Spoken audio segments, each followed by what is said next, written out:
আজ আমরা সেই লাফিং বুদ্ধা প্যালেস দর্শন করে এবার আমরা সাইট সিনে বেরিয়েছি।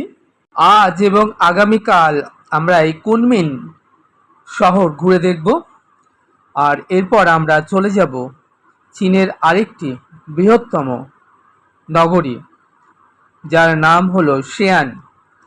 আমরা শেয়ান শহর যে মোস্ট ইম্পর্টেন্ট ট্যুরিস্ট স্পটগুলো রয়েছে সেগুলো আমরা আগামীতে ঘুরে দেখব এবং আপনাদেরও ভিডিও করে সেগুলো দেখাবো।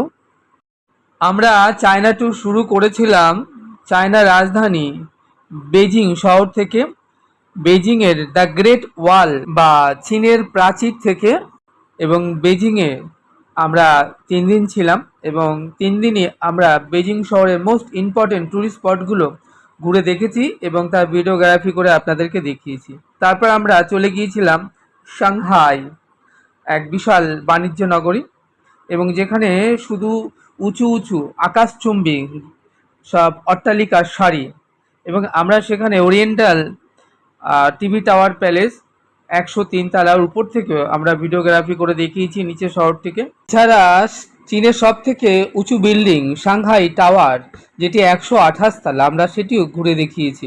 এছাড়া আমরা হাংপো নদীবক্ষে ক্রুজে করে ভ্রমণ করতে করতে ইভিনিংয়ে রাতের যে সাংহাই শহরের লাইটিং, আলোক উজ্জ্বল ঝলমলে শহরটিও সঙ্গে সাইট সিন আমরা ঘুরে আপনাদেরকেও দেখিয়েছি।